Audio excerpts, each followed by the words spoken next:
నిమిషాలు అర్ధగంట దైవజనులు మరి విజయవాడ ప్రాంతంలో సేవ చేస్తున్న మాస్టర్ జోసెఫ్ తంబి గారు మరి దేవుని యొక్క వాక్యాన్ని మాట్లాడతారు. మరి చివరిగా మరి పూర్తి సమయాన్ని మరి పాస్టర్ నిత్య చివరావు గారు మనకు అందిస్తారు.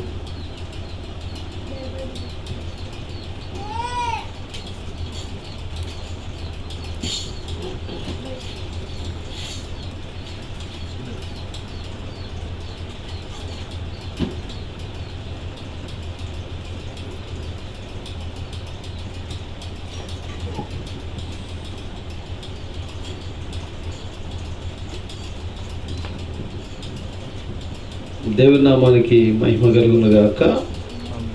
హల్లెలూయా. పరిశుద్ధ గ్రంథము నుండి యోహాను రాసినటువంటి సువార్త 4వ అధ్యాయము. యోహాను సువార్త 4వ అధ్యాయము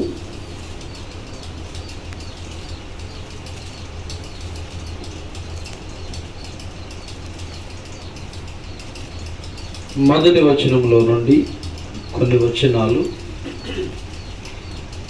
యోహాను కంటే యేసు ఎక్కువ మందిని శిష్యులనుగా చేసుకొని వారికి బాప్తిజం ఇచ్చుచున్న సంగతి పరిసయ్యులు వినిరని ప్రభువునకు తెలిసినప్పుడు ఆయన యూదయ దేశము విడిచి గలిలయ దేశమునకు తిరిగి వెళ్ళాను. ఆయనను యేసు ఏ బాప్తిజం ఇయ్యలేదు, కానీ ఆయన శిష్యులు ఇచ్చుచూ ఉండేది. ఆయన సమరయ మార్గమున వెళ్ళవలసి వచ్చెను కనుక యాకోబు తన కుమారుడైన యేసేపుకి ఇచ్చిన భూమి దగ్గరనున్న సమరయలోని సుకారాను ఒక ఊరికి వచ్చెను. దేవుడు తన మాటలను దీవించునుగాక. చదువుబడిన తన పరిశుద్ధ లేఖనమునకు ప్రభువైన యేసుక్రీస్తు తన ఆశీర్వాదములను జతపరచుదురుగాక. మహాపరిశుద్ధుడా, మహాగణడానికి స్తోత్రాలు, వందనాలు. ఈ రాత్రికాల సమయంలో ప్రభువా, యేసయ్యా మమ్మల్ని ప్రేమించిన ఆయన మాకు ఇచ్చిన సమయాన్ని బట్టి వందనాలు చెల్లిస్తున్నాం. ఈ గోండాలనేటువంటి ప్రభువా, ఈ చక్కటి గ్రామానికి రాత్రి మీరు మమ్మల్ని నడిపించి, ఈ భద్రాద్రి జిల్లాలో ప్రభువా ఈ రాత్రినైనా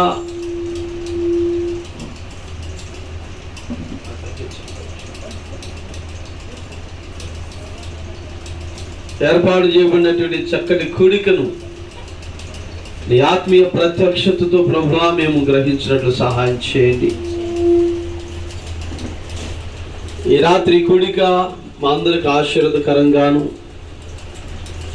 ఎంతో విలువైనటువంటి కూడికగా మార్చమని ఈ రాత్రి ప్రభువా ఈ గ్రామస్తులు చాలా మంది ప్రభువా ఈ యొక్క స్థలములోనికి కూడి వచ్చి ఉన్నారు. ఇంకా అనేకులు కూడి వచ్చుచుండగా మీరు ఆకర్షించి నడిపించండి ప్రభువా. ఈ గృహం చుట్టూని కాపుదలుంచండి, ఈ బిడ్డలందరి చుట్టూని కాపుదలుంచి నీ మహిమతో మమ్మల్ని అందరిని నింపమని చిన్న దాసుడిగా ప్రభువా నేను నిలబడుచుండగా నేను మాట్లాడకూడదు ప్రభువా, మీరే బయలుపరచండి. నా మానవ పెదాలను మూసి మీరే ప్రభువా ప్రత్యక్షతను వరముగా మా అందరూ దయచేయండి.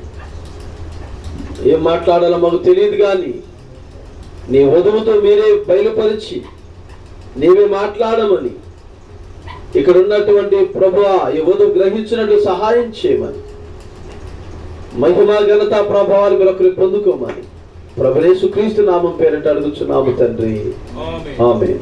అందరూ కూర్చుందాం.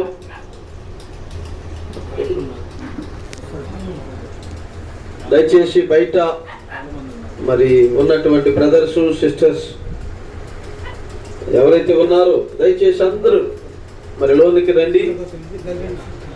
దేవుడు మిమ్మల్ని అందరిని దీవించును గాక. ఆమేన్. హల్లెలూయా. హల్లెలూయా.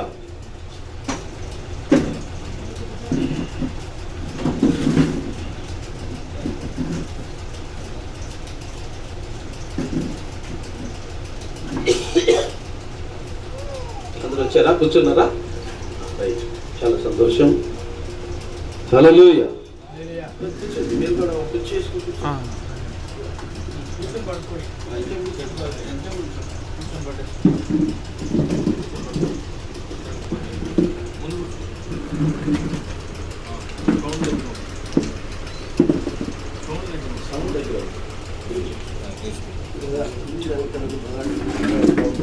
బ్రదర్ మీరు కొంచెం జరగండి. ఆయన సౌండ్ దగ్గర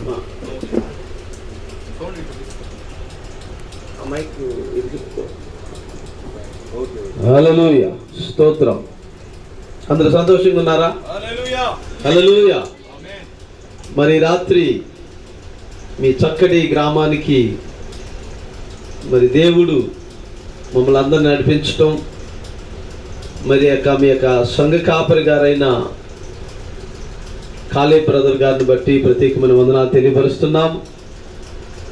మరి మేము విజయవాడ నుంచి మీ ప్రాంతానికి రావటం జరిగింది. చాలా దూరం ప్రయాణం చేశాం. ఏం బ్రదర్, చాలా దూరం బట్టి ఇక్కడికి వచ్చాం విజయవాడ నుండి. నిజంగా దేవుడు నలుమూలలలో కూడా తన వధువును కలిగి ఉన్నాడు. గ్లోరీ. నిజంగా మీ పాస్టర్ గారు పడుతున్న ప్రయాస చాలా గొప్పది. మరి కారు వేసుకుని ఇక్కడ రావడం అంటే చాలా ఆర్థిక మరి ఇబ్బంది. కొన్ని వేల రూపాయలు అయితే కానీ వాళ్ళు పెట్రోల్ లేదు.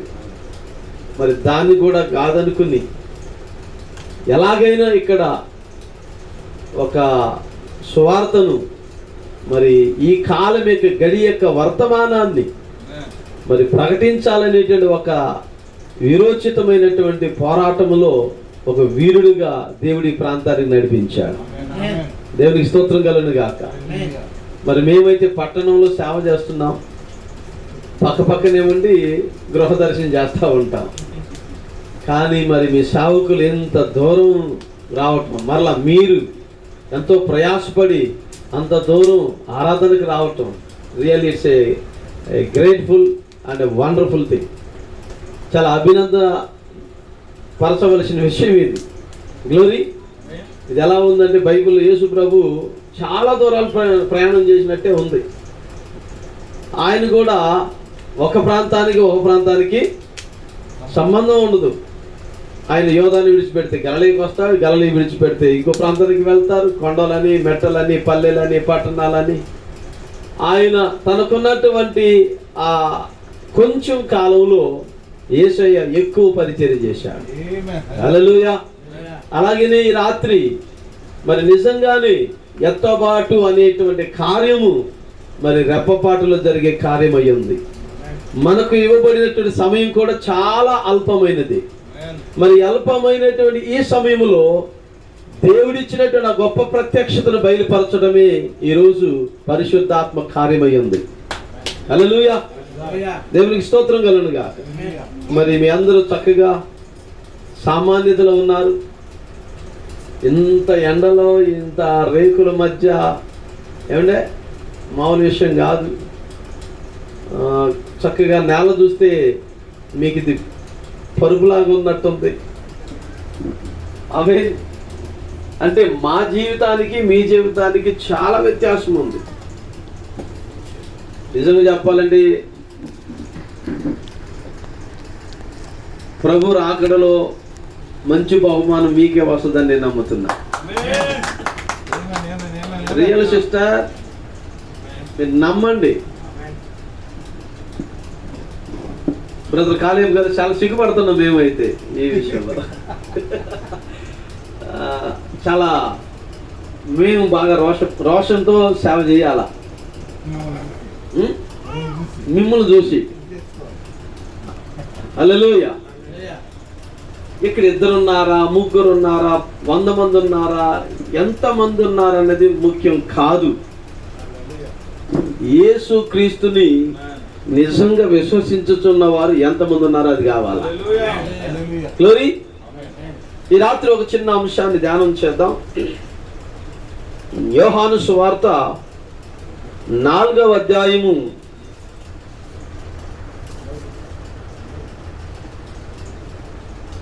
4వ వచనములో ఉన్నటువంటి ఆ వాక్యమును నేను మూల వాక్యంగా తీసుకుంటున్నాను.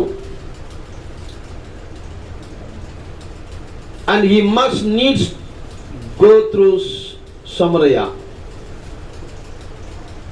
ఆయన ఆ మార్గమున వెళ్ళవలసి వచ్చెను. అంశం పేరు ఆ మార్గమున వెళ్ళవలసి వచ్చెను. ఈరోజు ఈ గోండాల కదా, గోండాలకు ఆయన వెళ్ళవలసి వచ్చెను.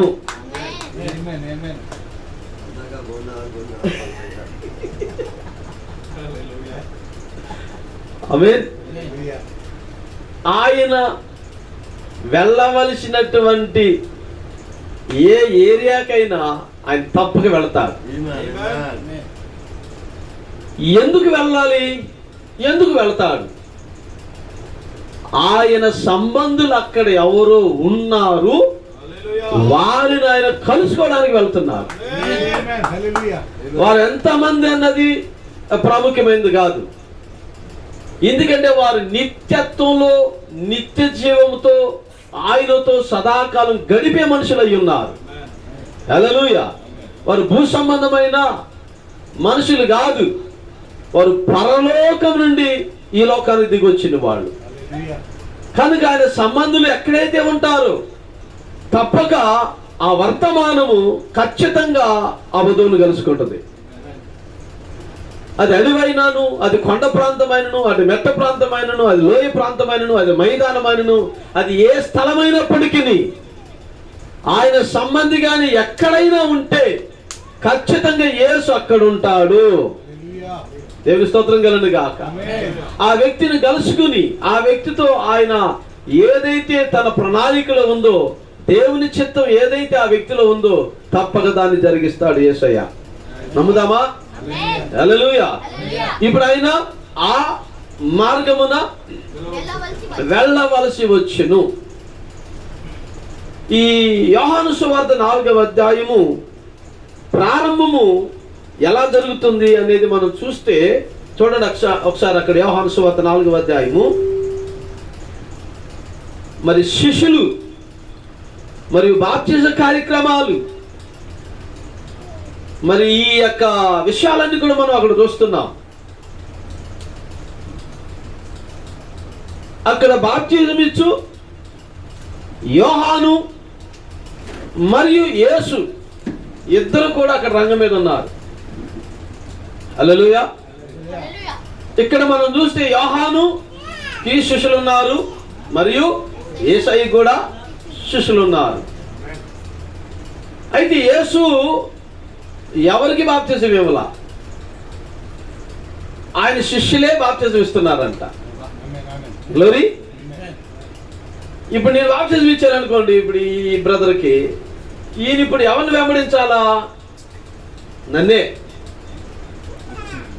మాట్లాడారు. ఇప్పుడు ఈ పాస్టర్ గారు బాప్తిజం ఇచ్చారనుకోండి, ఇప్పుడు ఈ సిస్టర్ గారికి, ఇప్పుడు ఏమేం చేయాలా?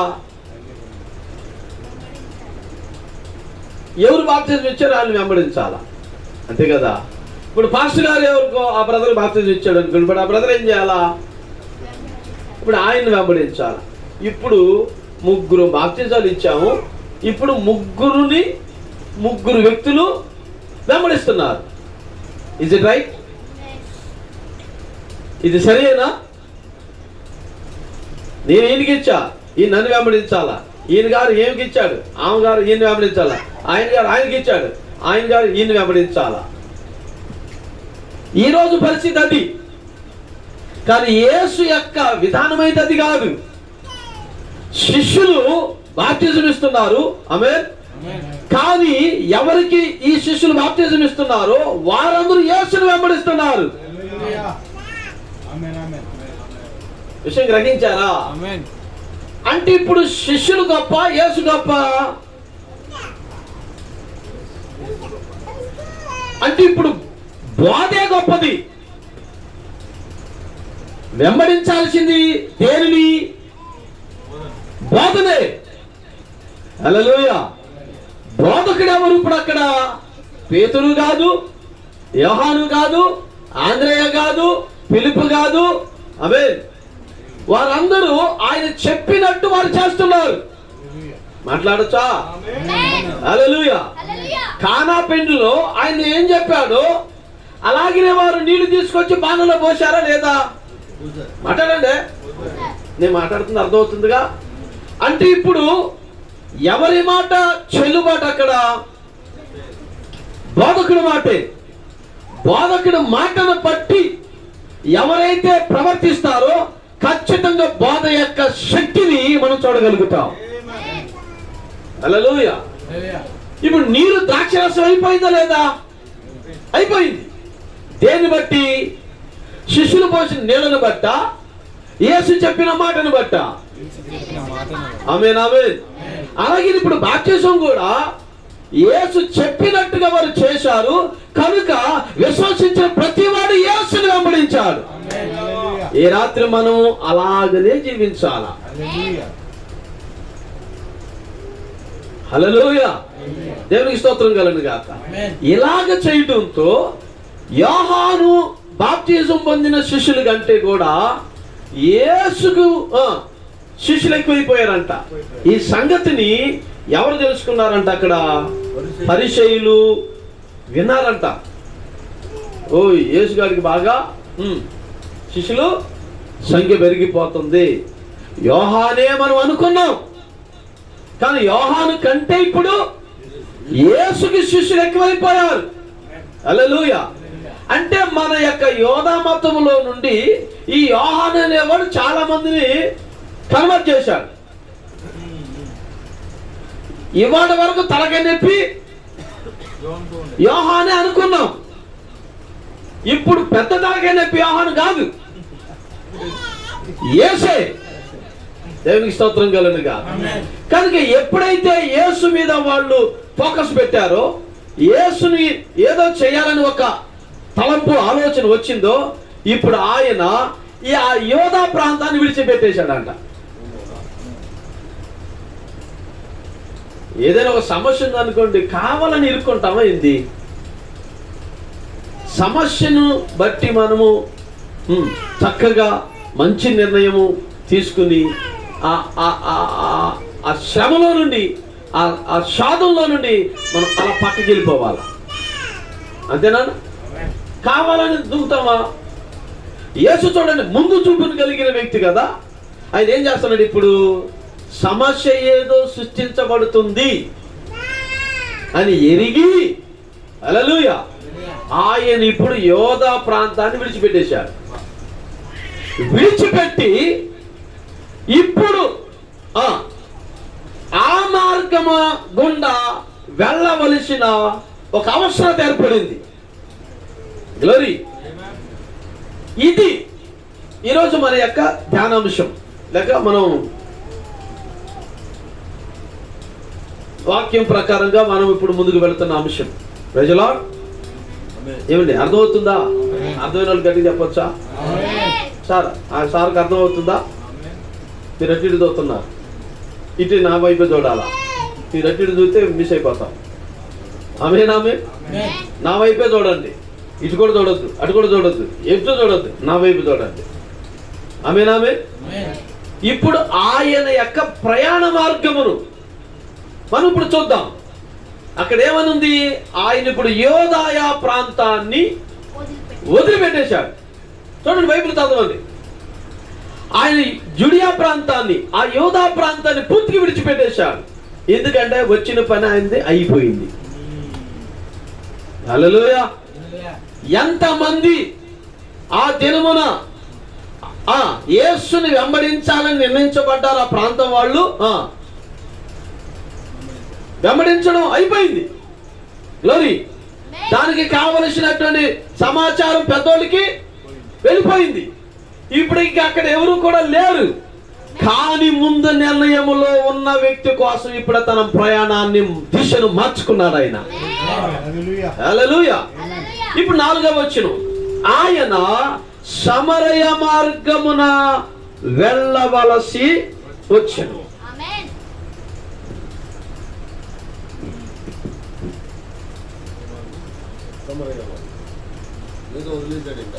యోధ రోజులు పారేశాడు. ఆయన ఇప్పుడు ఎక్కడికి వెళ్తున్నాడు? ఆమేన్ ఆమేన్. మత్తయి సువార్త 10వ అధ్యాయం 3వ వచనం. మత్తయి సువార్త 10వ అధ్యాయం 3వ వచనం.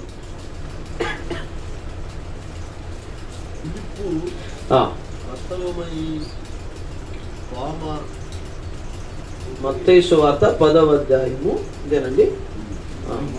ఒకసారి రైట్ 5 చదువుదాం. యేసు ఆ 12 మందిని పంపుచు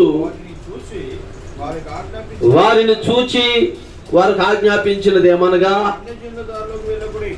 యేసయ్య చెప్తున్నాడు ఇప్పుడు ఆ యొక్క 12 మంది శిష్యులకి, మీరు అన్యజనుల మార్గమున వెళ్ళకండి. ఆమేన్. క్లియర్గా ఏంటన్నారుగా? యేసు శిష్యులతో చెప్తున్నాడు, 12 మందికి అధికారం ఇచ్చాడు కదా, వాళ్ళు ఇక వెళ్ళిపోతారు. అధికారం ఉందని ఎక్కడ పడితే అక్కడికి వెళ్ళకూడదు. ఇప్పుడు గ్లోరీ. ఆయన ఎంతవరకు చెప్పాడో ఆ పరిధి వరకే వెళ్ళాలా. ఆయన ఏం చెప్పాడో అంతవరకే చెయ్యాలా. ఎంతవరకు పూసుకోవాలో చెప్పాలి. ఎక్కువ పూసుకుంటే బాగోదు, తేడా అవుద్ది. 12 మందికి ఇప్పుడు ఏం చేస్తున్నాడు ఆయన? ఒక విషయాన్ని వాళ్ళకి క్లారిటీ ఇస్తున్నారు. చదవండి ఇప్పుడు. మీరు అన్యజనుల దారిలో నీకి వెళ్ళకుడి, సమరయుల పట్టణాల్లో ఏ పట్టణంలోకైనా మీరు వెళ్ళకూడదు, ప్రవేశించొద్దు. ఇశ్రాయేలు యొక్క వంశములోని నశించిన గొర్రెల వద్దకే ఆమేన్ వెళ్ళండి. చాలు, అంతేనండి. 3 ప్రాంతాలను ఇప్పుడు మనం చూస్తున్నాం. ఒకటి యోధా ప్రాంతం, అంటే యెరూషలేము, లేకపోతే యూదులు నివసించేటువంటి ఏరియా. 2 అన్యులు, ఆమేన్. తర్వాత సమరయులు. 3 రకములైన ప్రజలను అక్కడ యేసు చూపిస్తున్నారు. ప్రవక్త అన్నాడు, ఈ భూమి మీద ఎన్ని రకాల తరగతి ప్రజలు ఉన్నారంట? 3 తరగతి ప్రజలు ఉన్నారు. యూదులు, సమరయులు, అన్యులు. ఆమేన్. ఆయన పంపుతున్నటువంటి ఈ యొక్క 12 మంది శిష్యులకి ఆయన ఇచ్చినటువంటి అధికారము ఈ 3 తరగతి ప్రజలకు కూడా చెందాలి. కానీ ఎలా పడితే అలా కాదు, ఎప్పుడు పడితే అప్పుడు కాదు. It has a process. తగిన కాలం ఉంది, సమయం ఉంది. దానిని బట్టి ఆయన చెప్పినప్పుడు వారు అడుగు పెట్టాలా. హల్లెలూయా. కనుక ఇప్పుడు యోధా ప్రాంతంలోనికి ఆయన వెళ్ళాడు, శిష్యులకు చెప్పాడు, వాళ్ళు బాప్తిజాలు ఇచ్చారు, సంఘంలో చేర్చుకున్నారు. యేసు ఫాలోవర్స్ ఆఫ్ జీసస్, యేసు శిష్యులు అయిపోయారు. అంతేనా? ఇప్పుడు ఆయన వారితో ఏం చెప్పాడు అనుకున్నాము? మీరు అన్యుల ప్రాంతానికి వెళ్ళొద్దు చెప్పాడు. 2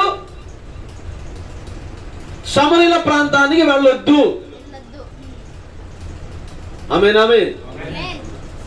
అంటే మొదలుగా బోధకుడే వెళ్ళాలా. ఆయన లేకుండా మనమేమీ చేయలేము.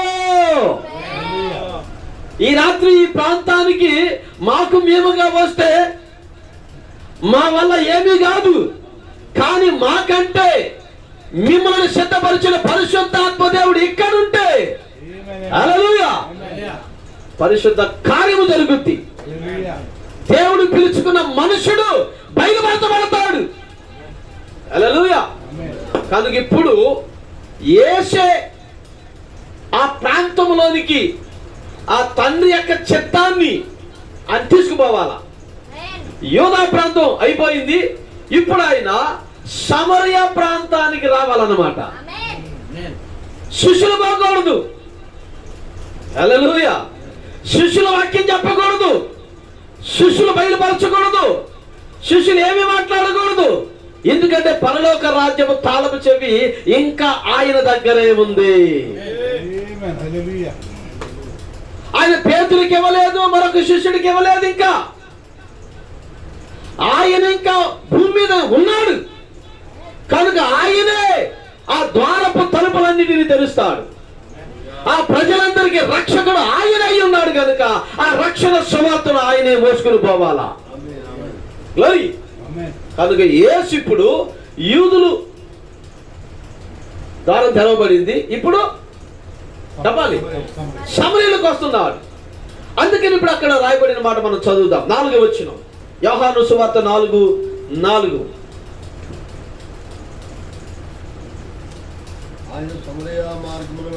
ఆయన సమరయ మార్గమున వెళ్ళవలసి వచ్చెను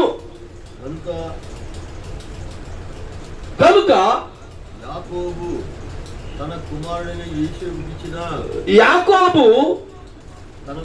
తన కుమారుడైన యేసేవుకిచ్చిన భూమి దగ్గర ఉన్న సమరయలోని సుకారను ఒక ఊరికి వచ్చెను. అక్కడ యాకోబు బావి ఉండేను. గ్లోరీ. చాలా థ్యాంక్ యూ. హల్లెలూయా. ఇప్పుడు ఆయన చూడండి, యోదాను విడిచిపెట్టి ఎక్కడికి వస్తున్నాడు? సమరయలోనికి అడుగు పెడుతున్నాడు. ఆయనకు ఒక ఆనవాలు ఉంది. అక్కడ ఏముందంట? యాకోబు బావి ఉంది. గ్లోరీ. ఈ యాకోబు బావిల గురించి సమరయులకు తెలిసినంతగా ఇంకెవరికైనా తెలుసు అంటావా? చెప్పొచ్చు గట్టిగా. ఆమేన్. ఇప్పుడు ఆ సమరయలో ఉన్నటువంటి వారందరికీ యాకోబు బావికి ఏమైనా కనెక్షన్ ఉందంటారా? ఆయన ఇప్పుడు సమరయలోనికి వెళ్ళిపోయాడా, యాకోబు బావి దగ్గరికి వచ్చాడా? చెప్పండి సార్. ఊళ్ళో కదా పోవాలా, పట్టణంలోకి 10 మందిని కలుసుకొని కోటం పెడదామన్నారు కదా. అట్లా చేయలేదు ఆయన. యోదాను విడిచిపెట్టి సమరయలో అడుగు పెట్టాడు. సమరయ యొక్క సరిహద్దులో ఏముంది చెప్పాలి? బావి ఉంది. ఏంటా బావి? యాకోబు బావి. ఇప్పుడు యేసు యూదులు విడిచిపెట్టాడంటే యాకోబు యొక్క సంతానం అది.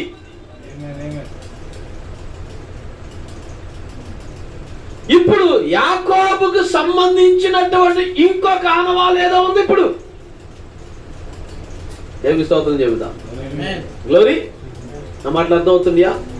సమరయులు అంటే ఎవరు అంటే ప్రభు చెప్పాడు, అటు యూదుడికి ఇటు అన్యుడికి పుట్టిన ఒక సంతానం. ఏంటండి? ఒక యూదుడికి ఒక అన్యుడికి వివాహం అయిందనుకోండి, ఆ కులం వాళ్ళకి ఏ కులం వాళ్ళకి వివాహం అయింది. అప్పుడు ఒక కొత్త తరం వచ్చింది అనమాట, ఒక కొత్త పుట్టింది. ఆమేన్. అన్యుడికి యూదుడికి పుడితే ఆ వ్యక్తిని ఏమని పిలుస్తాడంటే సమరయుడు అని పిలుస్తారనమాట. యూదులు వారిని వెలివేస్తున్నారు, కానీ యూదులతో వీరికి ఏదో ఒక ప్రత్యేకమైన సంబంధం ఉంది. అంటారా? హల్లెలూయా. దేవునికి స్తోత్రం కలుగును గాక. చూద్దాం ఒకసారి. ఇప్పుడు యూదులకి ఆయన ఇప్పుడు ఎక్కడి నుంచి వస్తున్నాడు అనుకున్నాం? యోదాయలో నుండి వస్తున్నాడు. ఎక్కడికి వస్తున్నాడు? సమరయలోనికి వస్తున్నాడు. అంటే ఇప్పుడు సమరయులకి యూదులకి ఏదో సంబంధం ఉంది. ఏంటా సంబంధం? యాకోబు బావే. దేవుని నామాన్ని మహిమ కలుగును గాక. చూద్దాం ఒకసారి. ఈ యాకోబు బావి ఏంటి? దీని కొంచెం ముందుకు పోవచ్చా మనం?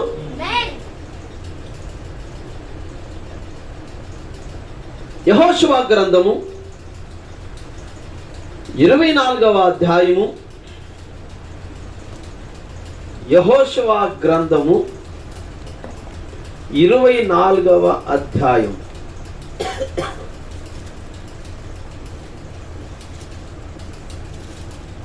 తీసుకున్నారా? 29 నుండి మనం చదువుకుంటే కిందకు వెళ్దాం. 29. ఈ సంగతులు జరిగిన తర్వాత నూను కుమారుడును యెహోవా దాసుడునైన యెహోషువ 110 సంవత్సరాల వయసు గలవాడై మృతి పొందెను.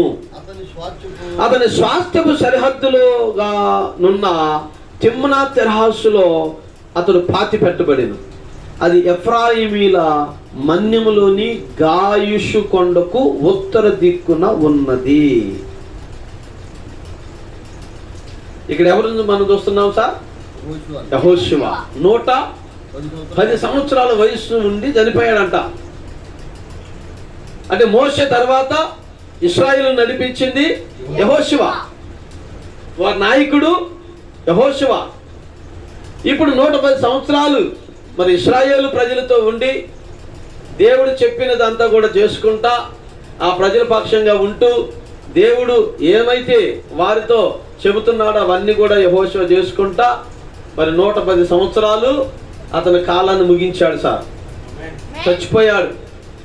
ఇప్పుడు ఆయన సమాధి చేయాలి కదా, మాట్లాడరా? సమాధి చేయాలా? అయితే దేవుడు పిలిచిన మనుషులను దేవుడు ఎక్కడ పెడితే అక్కడ సమాధి చేయనివ్వలా. దేవునికి ఎవరైతే పనికొచ్చారో వారందరికీ దేవుడు ఒక చక్కటి స్థలాన్ని సిద్ధపరిచాడు. ఆ స్థలములోనే వారు పాతి పెట్టబడాలా. హల్లెలూయా. కానీ ఇప్పుడు యెహోషువ యొక్క శరీరమును ఏం చేయాలి? ఇప్పుడు పాతి పెట్టాలి. ఎక్కడ పాతి పెట్టాలంట?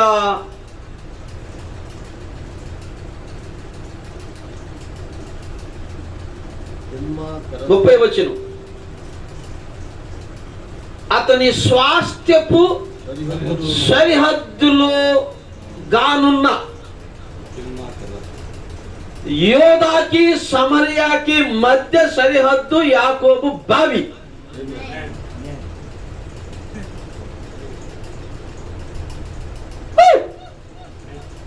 గ్లోరీ. అర్థమైందా? ఆ గొప్ప నాయకుడు, దేవుని చేత వాడబడిన మనుషుడు, గ్లోరీ, ఆ యొక్క కానానులో కాలేబు మరియు యెహోషువలు వారు ప్రవేశించిన తర్వాత ఆమేన్, యెహోషువ కన్నా ముందు కాలేబు ముందుకు వచ్చి అడుగుతున్నాడు, ఏ బ్రదర్ జాషువా, ఏంటి చీట్లేమాక, చీట్లేకోకుండానే ఈ ప్రాంతంలో నేను మొదటగా ఏది కోరుకుంటానో అది కోరుకున్న తర్వాతనే నువ్వు మిగతా వాళ్ళకి చీట్లు వేసుకోవు. మన నాయకుడు, మన ప్రవక్త మోషే చెప్పాడా లేదా? హల్లెలూయా. మోషేకు దేవుడు చెప్పాడా లేదా నీ గురించి, నా గురించి? కనుక ఇప్పుడు నేను వచ్చాను, నా స్వాస్థ్యం ఏదైతే ఉందో అది నాకు ఇచ్చేయమన్నాడు. గ్లోరీ. అప్పుడు అంటే అవన్నీ మనం చదవడానికి ఇప్పుడు వీలేదు కనుక కొంచెం మనం చెప్పుకుండా పోదాం. కాలేబుకి ఒక కొండను, ఒక ప్రాంతాన్ని కోరుకున్నాడు. ఆ కొండ ప్రాంతాన్ని కాలేబుకి ఇచ్చి పారేశాడు. అలాగనే యెహోషువ కూడా ఒక ప్రాంతాన్ని కోరుకున్నాడు. అది కూడా ఒక కొండ ప్రాంతం. ఆమేన్. ఇది ఇప్పుడు ఉత్తర దిక్కులో ఉన్న కొండ ప్రాంతం. ఎవరిది? యెహోషువ. ఇప్పుడు చనిపోయింది ఎవరు? ఇప్పుడు యెహోషువను తను ఏ ప్రాంతమునైతే కోరుకున్నాడో, ఏ కొండ ప్రాంతాన్ని అయితే కోరుకున్నాడో దాని సరిహద్దులోనే అతను పాతి పెట్టబడాలని అతను నిర్ణయించుకున్నాడు. గ్లోరీ. గ్రహిస్తున్నారు కదా సార్? అర్థమవుతుందిగా? ఇప్పుడు కొంచెం కిందకి వెళదాం. ఆ ప్రాంతము ఎవరిదో చూద్దాం, ఒకసారి కిందకి వెళ్దాం. 31 యెహోషువ దినములన్నిటను యెహోషువ తరువాత ఇంకా బ్రతికి యెహోవా ఇశ్రాయేలు కొరకు చేసిన క్రియలన్నిటినీ ఎరిగిన పెద్దల దినములన్నిటను ఇశ్రాయేలీలు యెహోవాను సేవించుచూ వచ్చిరి. ఇశ్రాయేలీలు ఐగుప్తులో నుండి తెచ్చిన యోసేపు ఎముకలను షెకెములో అనగా యాకోబు 100 వరహాలకు షెకెము తండ్రిన హామోరు కుమారులు ఎదుకొనిన చేను భాగములో వారు పాతి పెట్టిరి.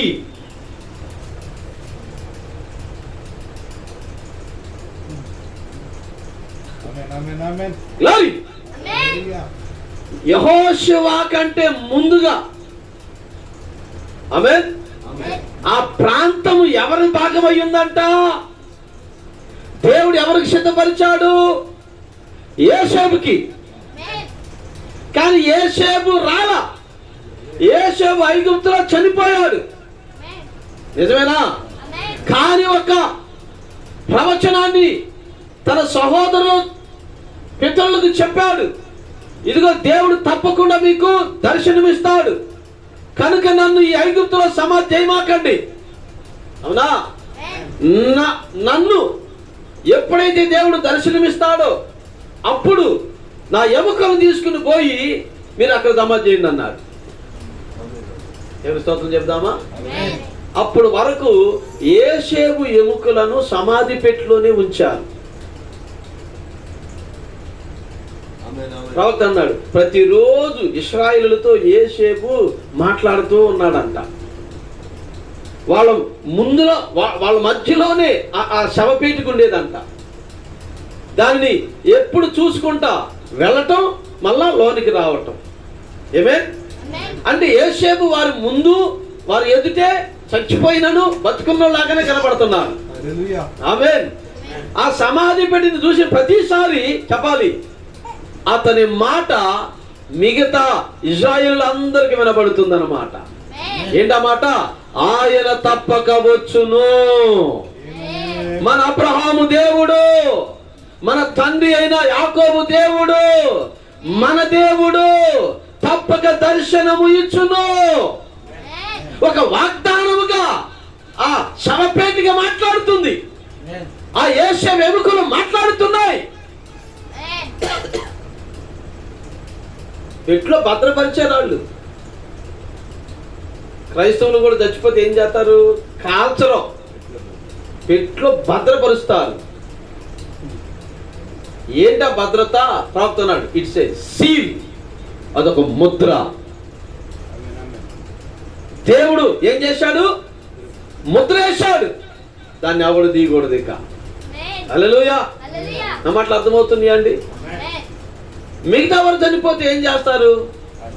కాల్చేస్తారు.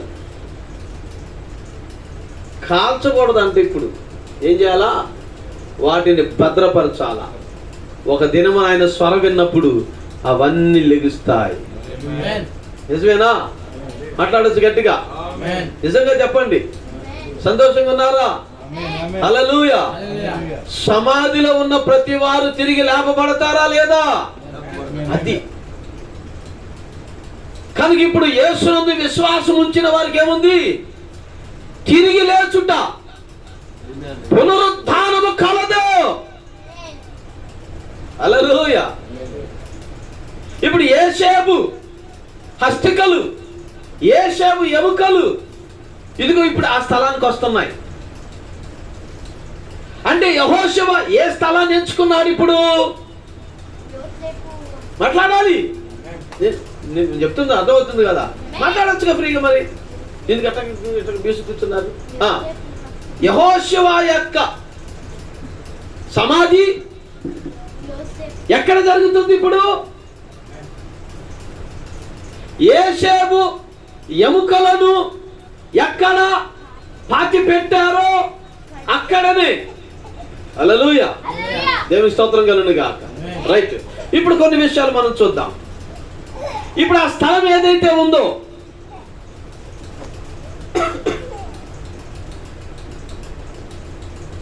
యెహోషువ కోరుకున్న భూభాగం ఏదైతే ఉందో దాని పేరేమని చెప్పబడింది? 32వ వచనంలో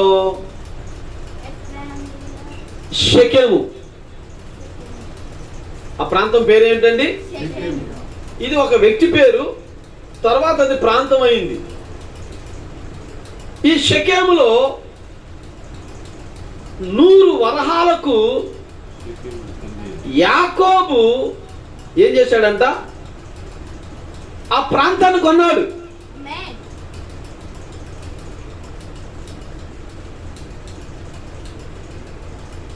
తల్లులారా, అర్థమవుతుందా? యాకోబు ఏం చేశాడు? ముందుగానే తన కుమారుని కొరకు ఒక స్థలాన్ని చెప్పొచ్చు సిద్ధపరిచాడు. తండ్రి దేవుడు తన కుమారుడు కొరకు సిద్ధపరిచాడా లేదా? హల్లెలూయా. ఎక్కడ క్రీస్తు సిద్ధపరచబడ్డాడో అదే స్థలంలో మనం కూడా సిద్ధపరచబడితే తండ్రి దేవుడు కుమారుడును లేపినట్టుగానే, ఆమేన్, అదే తండ్రి యొక్క ఆత్మ కుమారుడి యందు విశ్వాసం ఉంచిన ప్రతి ఒక్కరిని లేపును. యాకోబుకి ఎంత ప్రత్యక్షత ఉందో చూడండి. తన కుమారుడు ఎక్కడ పాతి పెట్టబడాలో అనేది ముందుగానే చూచాడు. హల్లెలూయా, దేవునికి స్తోత్రం కలుగును గాక. ఇప్పుడు ఆ ప్రాంతం పేరేంటి? తర్వాత దినాల్లో ఏమని పిలువబడింది? షెకెము. అంతేనంటారా? ఒకసారి మనం ఆదికాండము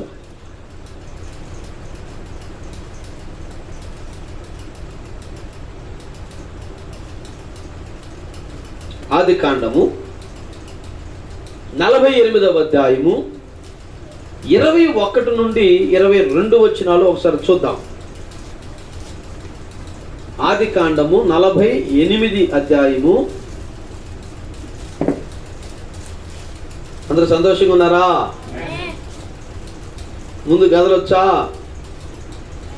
మాట్లాడరే? కథలొచ్చా అంటే మీరు కదలడం కాదు, మనం వాక్యంలో ముందుకు నడవచ్చా? 48వ అధ్యాయం 21, 22 వచనాలు.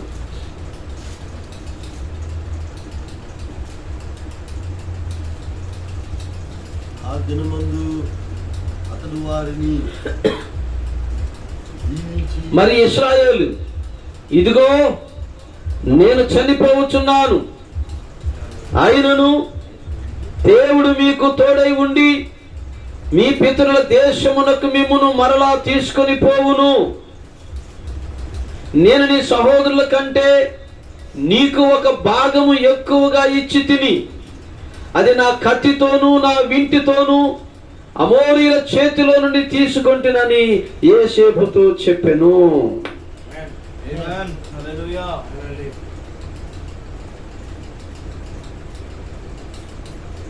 యాకోబు ఐగుప్తులకు వచ్చాడండి. రావాలని కావాలని కాదు, తన కుమారుడును చూడాలని వచ్చాడంట. గ్లోరీ. తన కుమారుడు ఎక్కడ ఉన్నాడు? యోసేపు ఐగుప్తులో ఉన్నాడు కదా. తన కుమారుడు పలానా చోటు ఉన్నాడని తన కుమారుల ద్వారా తెలుసుకుని, అవునా చిన్నోడు అక్కడ ఉన్నాడా అని గబగబా పెట్టేబెడ చదువుకుని అందరూ అక్కడికి పోయారు. ఐగుప్తులోకి వెళ్ళిపోయిన తర్వాత కొంతకాలం బ్రతికాడు. ఇప్పుడు ఒకసారి ఐగుప్తులో యాకోబు బ్రతికిన సంవత్సరాలు 17 సంవత్సరాలు మాత్రమే. యాకోబు యొక్క దినములన్నీ 147 సంవత్సరాలు. యాకోబు బ్రతికిన సంవత్సరాలు 147. ఐగుప్తులో తాను ప్రవేశించిన తర్వాత అక్కడ బ్రతికిన దినాలు 17 సంవత్సరాలే. దేవుని స్తోత్రం కలుగును గాక. యాకోబు ఇక చనిపోవటం దగ్గర పడింది. ఆయనకు అర్థమైపోయింది. నా మాట అర్థమవుతున్నాయా? నువ్వు చచ్చిపోతున్నావని ఎవరు చెప్తున్నారంటే ఆయనను నడుపుతున్న దూతే. ఆ దూత ఇప్పుడు ఆయనతో ఆ సంగతిని బయలుపరిచినప్పుడు యాకోబు ఇప్పుడు తన కుమారుడైన యోసేపును పిలిపిస్తున్నాడు. వింటున్నారు అందరూ? దేవుని స్తోత్రం కలుగును గాక. హల్లెలూయా. చూద్దాం ఒకసారి యాకోబు ఆ సంగతి గురించి. 48వ అధ్యాయము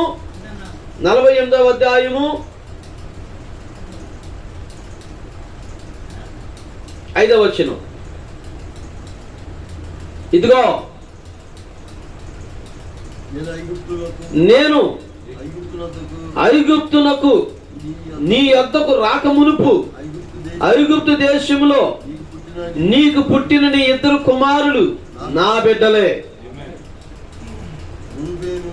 రూబేనులాగా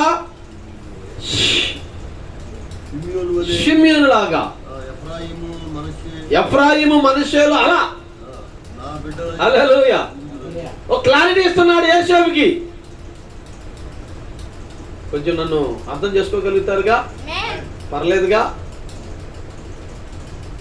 అయ్యగా పర్లేదుగా? మాట్లాడొచ్చుగా కొంచెం. లోరి యాకోబు ఇప్పుడు ఏం చెప్తున్నాడు యోసేపుతో? రే యోసేపా, నీకు విషయం చెప్పాలి, రా అన్నాడు. కూర్చో అన్నాడు.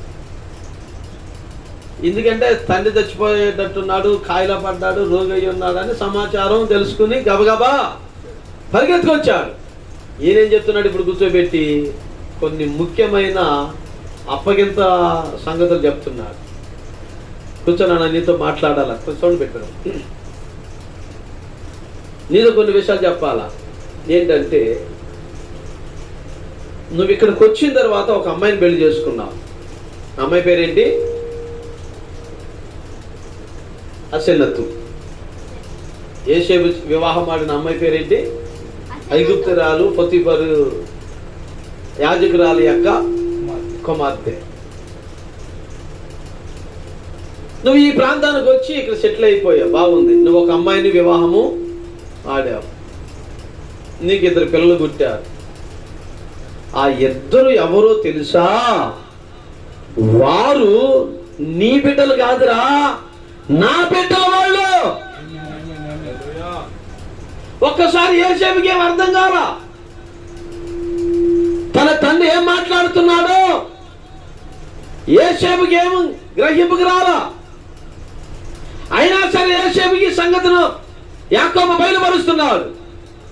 వారిద్దరు నీ పిల్లలు కాదు, వాళ్ళిద్దరు నా పిల్లలు. ఎలాగంటే నా పిల్లలు ఎలా అవుతున్నారంటే, ఎలాగంటే నా పిల్లలు నీలా కాదురా. అదిగో రూబేను మరియు షిమ్యోను. అంటే రూబేను నా ప్రథమ కుమారుడు కదా, నా బలము కదా. ఆమేన్. నా ప్రథమ సంతానము ఎలాగో అలాగా నీ కుమారుడైన ఈ 2 అంటే నీకు పుట్టలేదు, వాళ్ళు నాకు పుట్టారు. నేను అర్థమవుతుందా? యోసేపుకి ఏమి మైండ్కి ఎక్కట్లా. ఓ ముసలోడు కదా, 10 నిమిషాలు మళ్ళీ పోయేటట్టున్నాడు, ఏదో పిచ్చి పిచ్చిగా ఏదో మాట్లాడుతున్నాడు. ఆరిపోయే దీపానికి ఎలుగెక్కువ కనుక ఏమేంటేంటో ఆ పెద్దోడిని ఈయన్ని ఆడిని అందరినీ మర్చిపోలేక పాపం జ్ఞాపం చేసుకుంటున్నాడు. ఆ పిల్లలు అంటే తన పిల్లలు మాట లేదు అని ఆ పిల్లల్ని ఈయన మా ఊళ్ళో చూసుకుంటున్నాడేమో. ఈయనేదో బహుశా లోకానుసారంగా ఆలోచిస్తున్నాడు. ఆమేన్. కానీ ఆయన దైవికంగా ఆలోచించి మాట్లాడుతున్నారు. అర్థమవుతుందండి? ఏమైందా? Praise the Lord. హల్లెలూయా. నానా ఆరోగ్యం బాగాలేదు, పడుకో, నువ్వు కొంచెం మంచినీళ్ళు తాగి ఇలా అన్నం తిని పడుకో అంటున్నాడు. నువ్వు ఆగరా, నేను చెప్పేది నువ్వు. ఈ ఎఫ్రాయిము, వీడి పేరేంటి? ఎఫ్రాయిము. వీడి పేరేంటి? మనష్షే. అయ్యి బాబా, పేర్లు మర్చిపోతాట కదా. హల్లెలూయా. ఎఫ్రాయిముని మనష్షేనంట తన 2 కాళ్ళ మధ్యన వేసుకున్నాడంట. కూర్చున్నాడు కదండి, కూర్చుని ఆ 2 కాళ్ళ మధ్యలోకి ఎఫ్రాయిముని మనష్షేని బిగించాడు. ఓ దేవునికి స్తోత్రం కలదుగా. బిగించంటున్నాడు, వీళ్ళు నీ పిల్లలు కాదు, నా పిల్లలు వీళ్ళు అన్నారు. సరేలే నాన్న, నీ పిల్లలే కాదన్నావా, పడుకో. నేను పడుకోవడం కాదా, నీకు విషయం చెప్పాలి. చెప్దామా? హల్లెలూయా. యోసేపు వచ్చి ఆ కాళ్ళ మధ్యలో ఉన్న పిల్లల్ని బయటకు లాగాడు. నా మాటలు అర్థమవుతున్నాయా? ఎప్పుడైతే కాళ్ళ మధ్యలోకి వెళ్ళారో వాళ్ళిద్దరూ యాకోబు పిల్లలు అయిపోయారు. వాళ్ళిద్దరూ ఆ తొడ గూటి ఉంది కదా, ఎబ్బోకు రేవు దగ్గర ఏం జరిగింది? వాళ్ళిద్దరికి, దేవుడికి ఆయనకి, దూతకి ఆయనకి ఒక పోరాటం. దాని ఆనవాళ్ళు ఇక్కడ ఉందన్నమాట. గ్లోరీ మాట్లాడొచ్చు కదా, ఇవన్నీ తెలిసిన సంగతులే కదా, కొంచెం ఉద్యమంగా మాట్లాడొచ్చుగా, అనొచ్చు కదా, ఈ రేకులకి ఎగిరి అవతల పాడొచ్చు కదా. హల్లెలూయా. రెండు కాళ్ళ మధ్యలోకి తెచ్చుకోవడం అంటే ఏంటి? దేవుని ముద్రలోకి తీసుకొచ్చాడు అక్కడికే.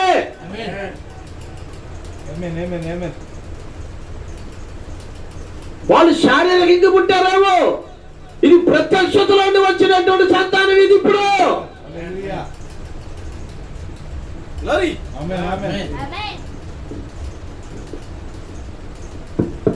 స్తోత్రం కలదుగా.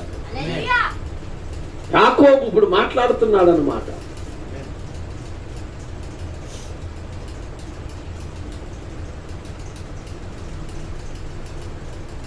యాకోబుకి ఎట్టయితే గురుతుందో తొడగూటి కింద, అలాగే యాకోబు తాత ఒకడు ఉన్నాడు. ఎవరండి యాకోబు తాత? చెప్పొచ్చు కదా సార్. యాకోబుకి తాత ఎవరు? అబ్రహాము. తన పెద్ద దాసుడైనటువంటి ఎలియాజును పిలిపించి, గ్లోరీ, తన యొక్క తొడ కింద చేయి పెట్టి, ఏయ్ నువ్వు పోయి ఇప్పుడు నా కుమారుడికి వదులు పెట్టామన్నాడు. చప్పట్లు కొట్టొచ్చు అంటావా? హల్లెలూయా. తాతకే ముద్ర ఉందో మనవడికి కూడా అదే ముద్ర ఉంది. అంటే అబ్రహాముకి ఏ దూత తోడై ఉన్నాడో అదే దూత యాకోబుకి తోడై ఉన్నాడు. యాకోబుకి తోడైన అదే దూత ఇప్పుడు యోసేపుకు తోడై ఉన్నాడు. యోసేపుకు తోడైన అదే దూత ఇప్పుడు ఇద్దరు పిల్లలైనటువంటి ఎఫ్రాయిము మరియు మనుష్యులకు తోడై ఉన్నాడు. ఈ ఎఫ్రాయిము మనుష్యులు ఏంటి సంగతి అసలు? ఈ ఇద్దరు పిల్లల్ని, ఈ యోసేపు యొక్క ఇద్దరు పిల్లల్ని తీసుకుని యాకోబు అంటున్నాడు, వీళ్ళు నాకు పుట్టిన కుమారులతో సమానం. కుమారులే, సమానంగా అట్ట కాదు, అక్కడ చెప్తున్నాడు కదా, నా పిల్లలే. కనుక నేను ఆ రూబేనికి ఏ స్వాస్థ్యం అయితే ఇచ్చాను, ఆ షిమ్యోనికి ఏ స్వాస్థ్యం అయితే ఇచ్చాను. ఆమేన్. హల్లెలూయా. మాటలు అర్థమవుతున్నాయా? ఏమైతే పంపకాలు చేశాను, వీడికి అది వీడికి ఇదని, అలాగనే వీరికి కూడా అదే స్వాస్థ్యములో భాగం ఉంది. ఆ కానానులో వీరు జయించి, ఆమేన్, ఏదైతే స్వాస్థ్యముగా అబ్రహాముకి దేవుడు ప్రమాణము చేశాడో ఆ ప్రమాణములోనికి ఈ యొక్క ముని మనవలు కూడా వచ్చేసారన్నమాట. మరి ఈ రాత్రి నీవు కూడా, ఆమేన్, ఆ నిత్యత్వములో, ఆ నిత్య దేవుల్లో, ఆ ఆలోచనలో, ఆమేన్, వ్యక్తపరచబడినటువంటి ఉద్దేశము మనమైతే ఆ నిత్యత్వములో మనకు కూడా నిత్య భద్రత, నిత్య స్థలము మనకు చోటు దక్కి ఉంది. చప్పలు కొడుతుంటారు ఏమన్నా?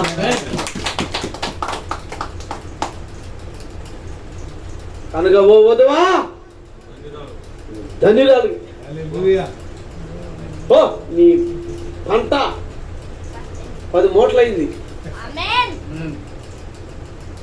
స్తోత్రం కదండి.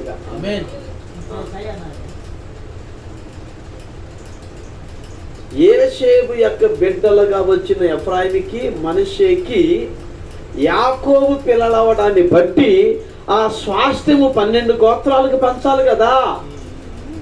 12 గోత్రాలకు పంచినట్టుగానే అదే దాంట్లో మనష్షేకి మరియు ఎఫ్రాయిము కూడా పంచాలి. అదొక్కడే కాదు, మరలా వీరికి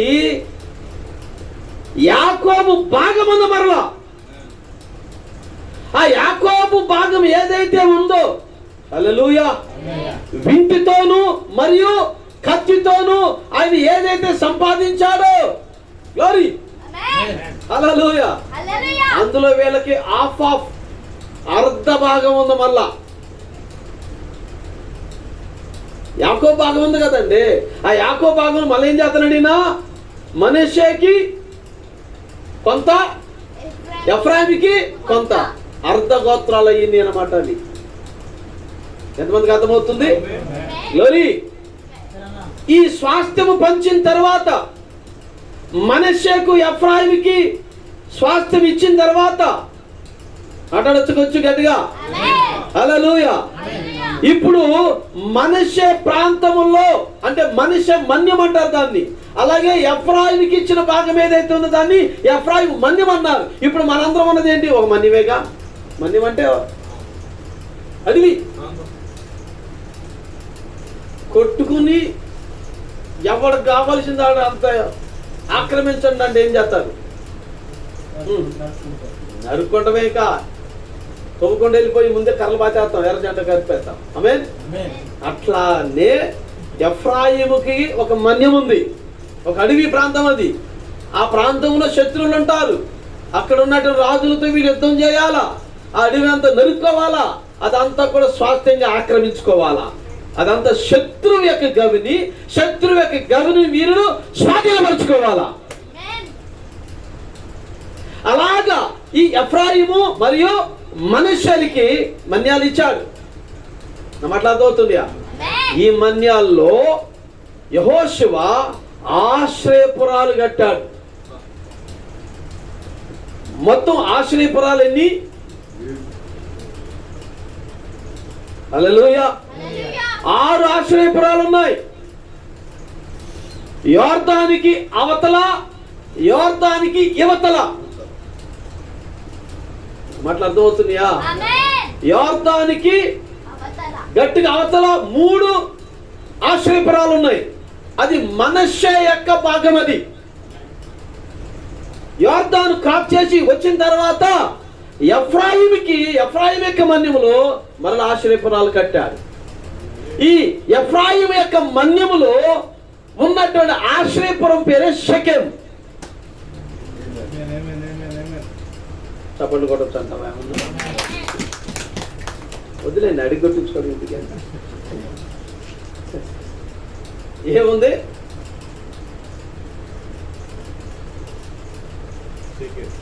షెకెం అనేది ఇప్పుడు ఆశ్రయపురం. ఈ యాకోబు ఈ ఎఫ్రాయిముని మరియు ఈ మనష్షేలు దీవించడానికి ముందుకు వచ్చాడు. దీవిస్తున్నప్పుడు ఏం చేశాడంటే, చిన్నోడినేంటో కుడి చేతి కింద, పెద్దోడినేంటో ఎడమ చేతి కింద పెట్టి ప్రార్థన చేశాడు. వెంటనే చూశాడు యోసేపు. ముసలోడికి మైండ్ పోయినట్టుంది. డాడీ అట్లా కాదు, కుడి చేతి కింద ఉన్నవాడు చిన్నోడు, ఎడం చేతి కింద ఉన్నవాడు పెద్దోడు. కనుక మనష్షేని కుడి చేతి కింద పెట్టు, ఎఫ్రాయిముని ఎడం చేతి కింద పెట్టు అన్నాడు. ఆమేన్, ఆమేన్. దాని ప్రవక్త ఎట్లా అన్నాడు? ఇలా పెట్టాడంట.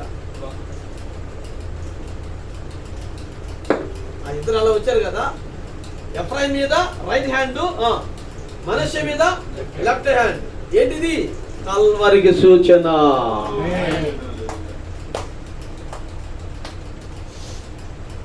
ఇప్పుడు యాకోబుతో యోసేపు అన్నాడు, డాడీ అట్లా కాదు, అట్లా కాదు. ఎందుకంటే యోసేపుకి ఇష్టం లేదంట చిన్నోళ్ళు దీవించబడ్డం. కానీ ఇవాళ కూడా చిన్నోళ్ళు ఎదగటం పెద్దోళ్ళకి ఎప్పుడు ఇష్టం ఉండదు. కానీ దేవుడు చిన్నవారి పక్షముగానే ఉంటాడు. చిన్న మందా కానీ గొప్ప వాళ్ళందరూ పెద్ద పెద్ద వాళ్ళ వైపు చూస్తారు, కానీ దేవుడు చిన్నవారి వైపు చూస్తున్నారు. అప్పుడు యాకోబు అంటున్నాడు, మీరు చదవచ్చు 48లో, నాకు తెలుసు కుమారుడా, నాకు తెలుసు, నువ్వు చెప్పమాక, నేనేదో ముసలోడని మందగించిందని మైండ్ పోయిందని నువ్వేమో అనుకుంటున్నావేమో. I know my son what I am doing, I know my son shut up your mouth. కన్ను మూసిన వాడు చెబుతున్న సంగతి అది. ఇప్పుడు దూరముగా జరిగే కార్యమును చూచి యాకోబు మాట్లాడుతున్నాడు. ఆమేన్. దేవుని స్తోత్రం కలుగునుగా. ఇప్పుడు ఎఫ్రాయిమును ఆయన దీవించాడు. మాటలు అర్థమవుతుందా? హల్లెలూయా. ఇంకొక భాగం ఉంది ఇక్కడ. ఈ ఎఫ్రాయిము మన్యము ఏదైతే ఉందో కొన్ని పురాలు, కొన్ని పట్టణాలు, కొన్ని గ్రామాలు ఉన్నాయి. వీటిని ప్రధాన యాజకుడైన అహరోను కుమారుడైన ఎలియాజరుకి ఇచ్చాడు. హల్లెలూయా. ఏంటండి? ప్రధాన యాజకుడైన అహరోను ఉన్నాడు కదా, ఏ సంతానం అది? లేవి. ఈ లేవీలలో కహాతీలకు పంచినటువంటి పట్టణాలు అంటావి. ఏంటవి? ఎక్కడ? ఎఫ్రాయిము మన్యములో ఉన్నాయి. ఈ ఎలియాజరు చచ్చిపోయినప్పుడు కూడా అక్కడే పాతి పెట్టారు. ఆయన యెహోషువ అక్కడే పాతి పెట్టబడ్డాడు. చెప్పాలి. ఎలియాజరు అక్కడే పాతి పెట్టబడ్డాడు. యోసేపు అక్కడే పాతి పెట్టబడ్డాడు. నిజమేనా? నమ్ముతున్నారా? ఎక్కడ? అది ఒక సరిహద్దు. ఏంటా సరిహద్దు? యూదులకి మరియు సమరయులకి మధ్యలో ఒక ఆనవాలు. అది యాకోబు యొక్క స్వాస్థ్యము. అది యాకోబు యొక్క దేవుడు అనికిచ్చినటువంటి ఒక భూమి. దాన్ని ఇలాగ పంచుకుంటూ వచ్చారు. అది ఎఫ్రాయిముల మన్యము భాగమై ఉంది. యోసేపుకి ఇచ్చిన భూభాగము అయి ఉంది. హల్లెలూయా. ఇప్పుడు ఆ భూభాగములో యాకోబుకి ఇచ్చిన దేవుడు, ఎఫ్రాయిము ఆశీర్వదించిన దేవుడు ఇప్పుడు యేసు క్రీస్తుగా కదలొచ్చి యాకోబు బావి దగ్గర కూర్చున్నాడు.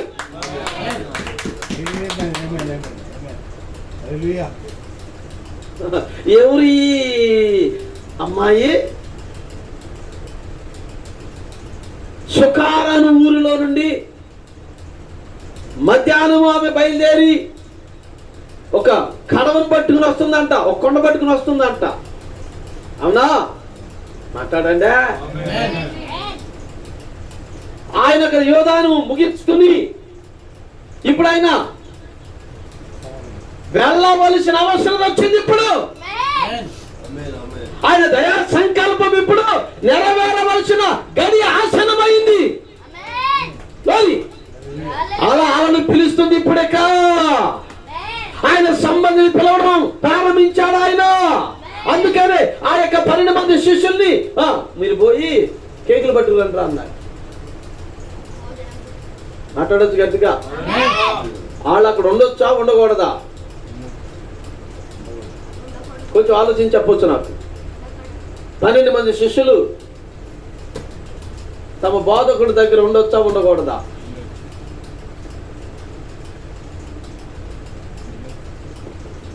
ఏ సార్, ఉండొచ్చా, ఉండకూడదా? ఏ ఉండొచ్చు అంటే ఏమంటాడు, ఉండకూడదు ఏమంటాడు? మత్తయి 10వ అధ్యాయం ఏం చెప్పాడు? మీరు ఇశ్రాయేలు వద్దకే వెళ్ళాలి కానీ నశించిన గొర్రెల దగ్గరికే వెళ్ళాలి కానీ చెప్పాలి. సమరయుల దగ్గరికి మీరు వెళ్ళకూడదు, అన్యుల దగ్గరికి మీరు వెళ్ళకూడదు. హల్లెలూయా. ఆయనే వెళ్ళవలసిన అవసరత ఉంది కనుక వారు వెళ్ళకూడదు. కనుక వారిని ఆయన వేరొక పని మీద బయటికి పంపించాడు.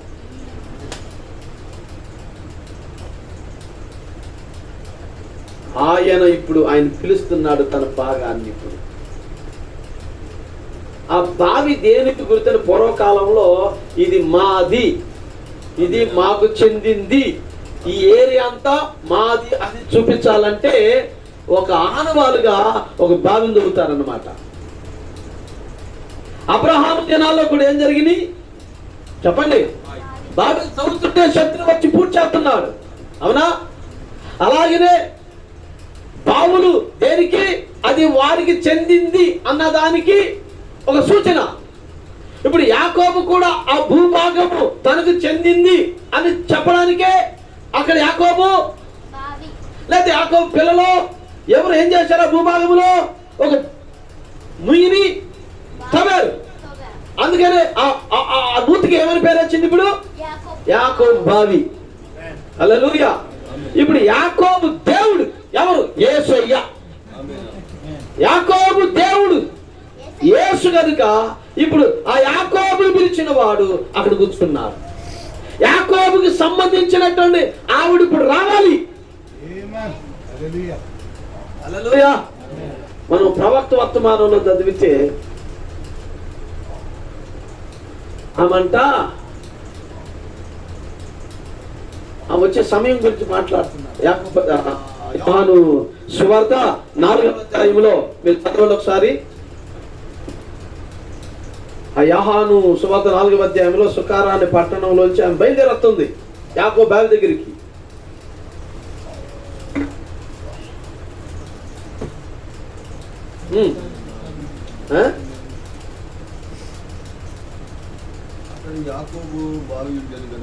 అక్కడ యాకోబు బావి ఉండెను గనుక యేసు ప్రయాణము వలన అలిసి ఉన్న రీతిని ఆ బావి వద్ద కూర్చుండెను.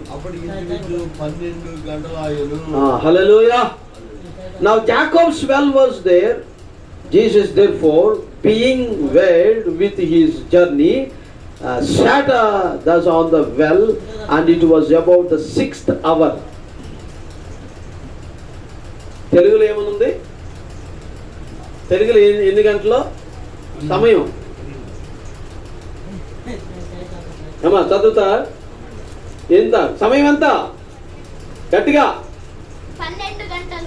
అక్కడ ఉన్నది లేదు చూడండి. రవి గారు ఉందా అక్కడ? లేవండి బాబు మీరంతా. 6వ వచనం 4:6 ఇంచుమించు గట్టిగా తల్లి 12 గంటలాయను. అది తెలుగులో ఉంది అలాగా 12 గంటలాయనని. ఇంగ్లీష్ లో ఎలా ఉందండి? And it was about the 6th hour. 6వ గడియ. దేవుని స్తోత్రం చెబుదాం. మాట్లాడుతున్నది. హల్లెలూయా.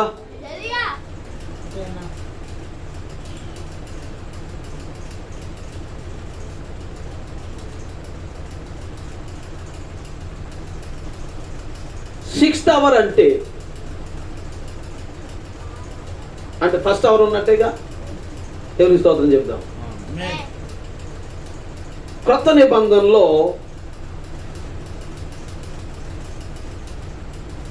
సమయాన్ని మనం ఇక్కడ చూస్తున్నాం.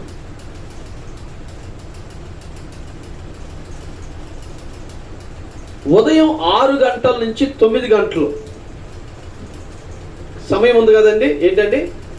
ఉదయం 6 గంటల నుండి 9 గంటల వరకున్న సమయాన్ని 3వ గడియ అని పిలుస్తారు. 3rd hour. ఆమెను కాదు, రాసుకోండి, గుర్తుంటుంది. 3rd hour అంటే ఏంటి? ఉదయము 6 to 9. 6th hour అంటే 9 గంటల నుంచి 12 గంటలు, మిడ్ డే, మధ్యాహ్నం. 6 గంటల నుంచి 9 గంటల వరకు ఉన్న సమయాన్ని ఏమని పిలుస్తారంట? గడియల్లో 3rd hour, 3వ గడియ. 9 గంటల నుంచి 12 గంటలు మధ్యాహ్నం వరకు ఉన్నటువంటి సమయాన్ని 6th hour, 6వ గడియ అని పిలుస్తారు. మధ్యాహ్నం 12 గంటల నుంచి సాయంత్రం 3 గంటల వరకు ఉన్న సమయాన్ని 9th hour, 9వ గడియ అని పిలుస్తారు. సాయంత్రం 3 గంటల నుంచి ఉదయం 6 గంటల వరకు ఉన్న సమయాన్ని 12th hour, 12వ గడియ అని పిలుస్తారంట. హల్లెలూయా. ఇప్పుడు యేసు ఈమెను ఎప్పుడు కలుసుకుంటున్నాడు? 6th hour.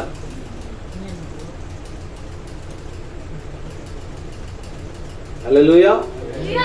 ఇప్పుడు ఆమెను కూర్చోబెట్టి ఆయన మాట్లాడుతున్నాడు. అయ్యని మనకు తెలిసినే నేను నీకు జీవజలం ఇస్తా, ఈ నీళ్ళు నీకు కావాలంటే ఎందుకంటే ఈ నీళ్ళకున్న ప్రాముఖ్యత, నేనిచ్చే నీళ్లు ఈ యాకో బావిలో ఉన్న నీళ్ళు కన్నా నేనిచ్చే నీళ్ళు చాలా గొప్పయే, అవి నువ్వు ఎక్కడికి వచ్చి తోడుకోవాల్సినంత అవసరం ఏమీ లేదు, ఫ్రీ ఆఫ్ కాస్ట్ ఇంటికాడికి వచ్చేది అన్నాడు ఆయన. అట్లాగైతే కొంచెం త్వరగా కాలువ మా ఇంటికి తవ్వేసేయండి అన్నట్టు మాట్లాడింది. ఆయన అన్నాడు, ఇవి నేను నీకు ఇవ్వాలంటే పోయి నీ భర్తను పట్టుకురా అన్నాడు. అవునా? మనకు యోహాను సువార్త 4వ అధ్యాయము ఇక అవన్నీ మనకు తెలిసినవే. పోయి నువ్వు నీ భర్తను పట్టుకురామంటే అప్పుడు ఆమె అంది, నా భర్త లేడండి అని చెప్పింది. మంచి మాట చెప్పావు, నీకు ఇప్పుడు 5 భర్తలు ఉన్నారు అన్నాడు. చెప్పాలి ఏంటండి? 5 భర్తలు ఉన్నారు అన్నాడు. ఇప్పుడు ఆయన ఇంకో మాట అన్నాడు, ఇప్పుడు ఇక్కడికి వస్తా తలిపేసి వచ్చావే ఇంట్లో పెట్టి, వాడు కూడా నీ భర్త కాడు అన్నాడు. ఒక్కసారి కొండనాడ పడేసింది. నేను సీక్రెట్గా మెయింటైన్ చేస్తున్నటువంటి విషయం సౌండ్ పెట్టచ్చుగా. నేను సీక్రెట్గా మెయింటైన్ చేసుకుంటూ వస్తున్నటువంటి ఈ విషయాన్ని ఎంత పబ్లిక్ న్యూస్గా ఈయన మాట్లాడుతున్నాడే. అతను వేషధారణ చూస్తే యూదుడి యొక్క వేషధారణ అయి ఉంది. యూదులు ఎప్పుడు ఈ బావిని దాటి మా ఊరిలోకి అడిగే పెట్టలా. ఇది ఇవాళ విషయం కాదు, ఎప్పటి నుంచో తరతరాలు బట్టి కొంతకాలం బట్టి ఇది ఆచారం.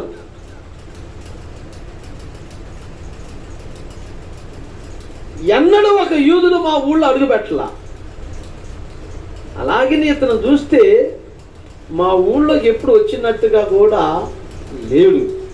కానీ వేషధారణ చూస్తే, అతను వేసుకున్న బట్టలను చూస్తే ఒక యూదుడుగా కనపడుతున్నాడు. కనుక యూదుడవైన నీవు సమరయురాలినైన నన్ను దాహమును కిమ్మని నువ్వు ఎలా అడుగుతున్నావు? It is not our custom. ఇది మీకు మాకు అసలు ఎలాంటి ఒక రిలేషన్. హల్లెలూయా. నీళ్లు తాగడం అయినా భోజనం చేయడం అయినా ఏంటో తెలుసా? సహవాసాన్ని చూపిస్తుంది. ఆమేన్. అంబేద్కర్ గారు ఉన్నారు కదా, ఆ ఊళ్ళో నీళ్లు వాళ్ళు తాగుకోవడానికి పెద్ద కష్టం అయిపోయింది. దాని పెద్ద ఉద్యమం చేయాల్సి వచ్చింది. అవునా కాదా? ఇక్కడ విషయం ఏంటి? వీళ్ళ బావిలో వీళ్ళు కూడా నీళ్లు తోడుకోలేని పరిస్థితి. హల్లెలూయా.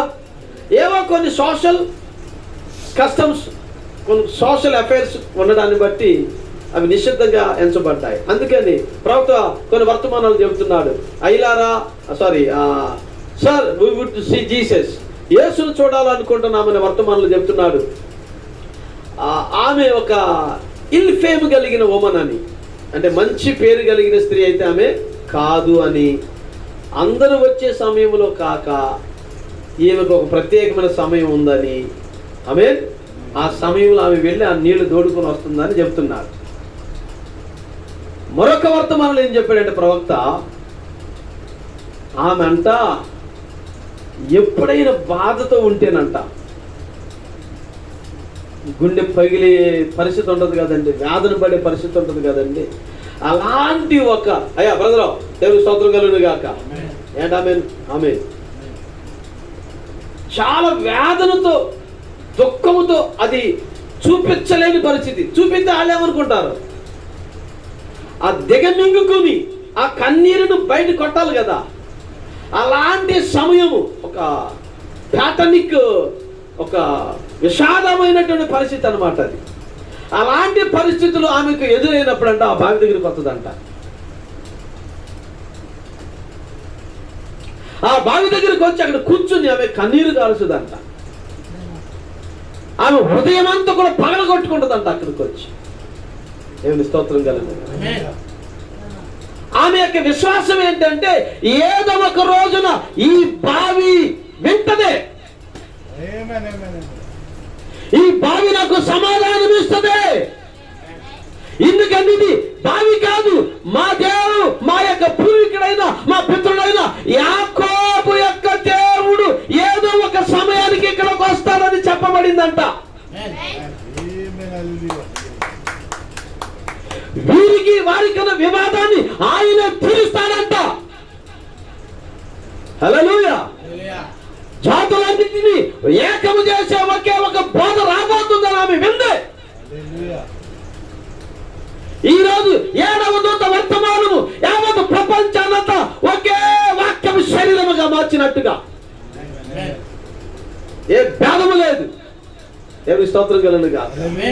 యూదుడు లేడు, గ్రీకు దేశస్తుడు లేడు, అన్యుడు లేడని పౌలు చెబుతున్నట్టుగా యేసుక్రీస్తు సమాధానం ఇచ్చే దేవుడై ఉన్నాడు. హల్లెలూయా. దేవుని స్తోత్రం చెబుదామా. రోమపత్రికలో పౌలు అంటున్నాడు, దేవుడే లోకముతో సమాధాన పడ్డాడంట. మనం ఏంటో గొడవలు పడుతున్నాం, కానీ ఆయన సమాధానమును పరిచే దేవుడై ఉన్నాడు. ఈమెకి ఎప్పుడు బాధ వస్తే అప్పుడు సమాధానం దొరికే స్థలం ఆమెకి ఏదంటే ఆ యాకోబు బావి.